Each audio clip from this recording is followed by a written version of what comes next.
MSBA, where Minnesota school boards learn to lead. Hello, I'm Kirk Schneider, I'm Executive Director for the Minnesota School Boards Association, and welcome to the Weekly Advocate. Legislative action during the next week or two will determine the operating budgets for the next 2 years for Minnesota's school districts. Conference committees have started meeting, which means the Education House and the Senate conferees will be negotiating and merging their respective education bills.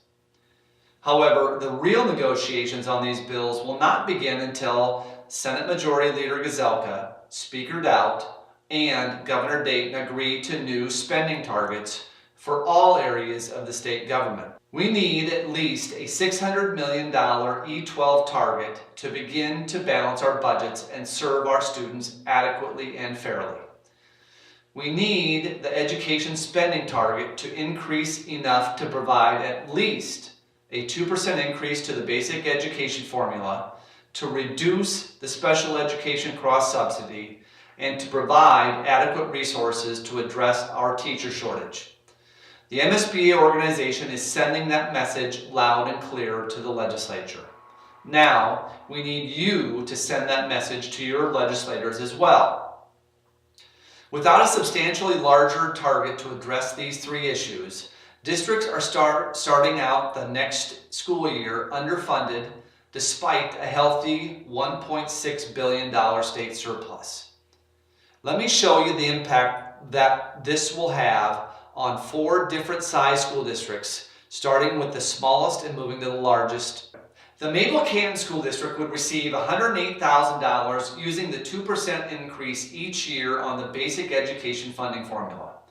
Assuming that the state does not provide aid for the Teachers Retirement Association increases and factoring in the district's special education cross-subsidy, Mabel-Canton will experience a deficit of $74,000. A 2% funding formula increase for the Tracy Area School District will result in a $356,000 increase. However, if you subtract the TRA and the cross-subsidy, Tracy Area is at a deficit of nearly $700,000. You can begin to see a theme here. The Alexandria School District will receive $1.7 million based on a 2% increase.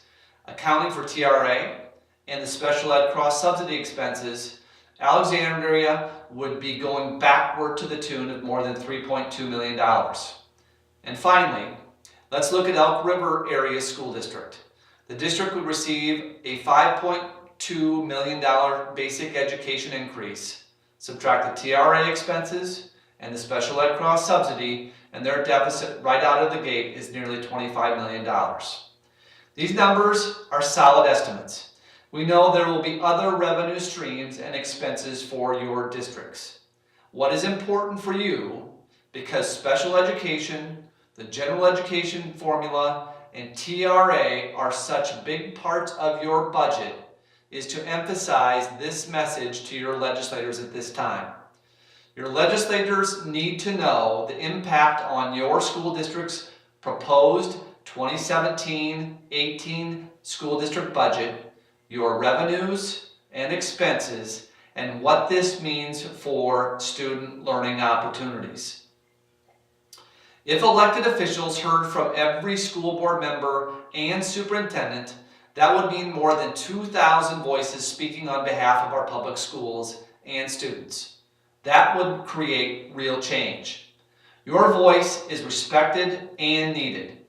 Please reach out to other school board members and encourage them to get involved and take action today. It's very important that you act soon. Before long, we will be out of days to influence the outcome of the legislative session. Next week, we will focus on the topic of teacher licensure reform. Please join us each week during this very important time during this legislative session. Once again, thanks for all you do. Contact Grace Kelleher, Denise Dietrich, or Kimberly Dunn Lewis for more information.